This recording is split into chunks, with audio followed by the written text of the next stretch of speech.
നമസ്കാരം. ഇന്ന് പറയാൻ പോകുന്ന വിഷയം നിങ്ങളുടെ വസ്തുവിൻ്റെ അതിർത്തികൾ അല്ലെങ്കിൽ അതിൻ്റെ വിസ്തീർണം തെറ്റായിട്ടാണ് റീസർവേയിൽ രേഖപ്പെടുത്തിയിട്ടുള്ളതെങ്കിൽ അതെങ്ങനെ അത് പരിഹരിക്കാം എന്നുള്ളതിനെ സംബന്ധിച്ചാണ്. അപ്പോൾ ആദ്യമായി ചെയ്യേണ്ടത് നിങ്ങൾ റീസർവേ സ്കെച്ച് അല്ലെങ്കിൽ അമെൻമെൻറ്റ് തണ്ടപ്പേര് അതിന് അപേക്ഷിക്കുക. അതിനെ നിങ്ങളുടെ ഒറിജിനൽ രേഖകളുമായി താരതമ്യം ചെയ്ത് നോക്കുക. നിങ്ങളുടെ പ്രമാണവും പിന്നെ പഴയ തണ്ടപ്പേരും ടാക്സ് രസീതും ഒക്കെ വെച്ച് അത് ഇൻകം സർട്ടിഫിക്കറ്റുമായിട്ടൊക്കെ കമ്പയർ ചെയ്ത് നോക്കുക. അതിനുശേഷം നിങ്ങൾക്ക് എന്തെങ്കിലും ഒബ്ജക്ഷൻ ഉണ്ടെങ്കിൽ നിങ്ങൾക്ക് തഹസിൽദാറിനോ വില്ലേജ് ഓഫീസറിനോ 30 ദിവസത്തിനകം റീസർവേ നോട്ടിഫിക്കേഷൻ വന്ന് 30 ദിവസത്തിനകം നിങ്ങൾക്ക് എന്തെങ്കിലും തടസ്സങ്ങളുണ്ടെങ്കിൽ തഹസിൽദാറിനോ വില്ലേജ് ഓഫീസറിനോട് ഒരു ഒബ്ജക്ഷൻ എഴുതി സമർപ്പിക്കാവുന്നതാണ്. അതിനോടൊപ്പം പഴയ ലാൻഡിൻ്റെ റെക്കോർഡുകൾ പിന്നെ പ്രമാണങ്ങൾ സ്കെച്ചുകൾ ഒക്കെ സമർപ്പിക്കാം. എന്നിട്ടൊരു ജോയിൻ്റ് ഇൻസ്പെക്ഷന് വേണ്ടി അപേക്ഷിക്കാം.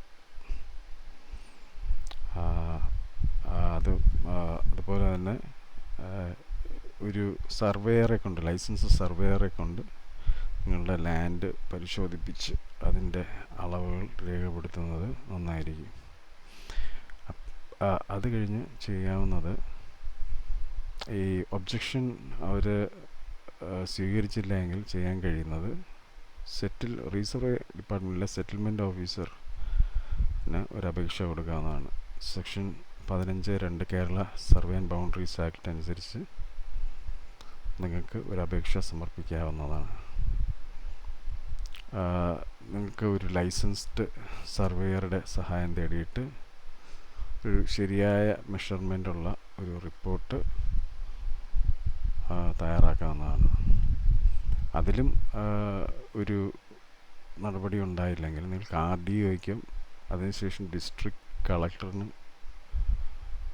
അതിനുശേഷം ഇത് രണ്ടും ഒരു പരിഹാരം ഉണ്ടെങ്കിൽ കേരള ഹൈക്കോർട്ടിനും നടപടികൾ സ്വീകരിക്കാൻ ഹർജി കൊടുക്കാവുന്നതാണ്.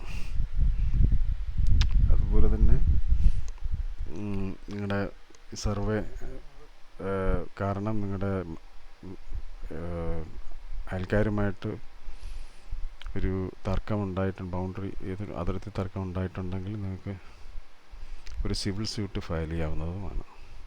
ഇതൊക്കെയാണ് തെറ്റായ ഒരു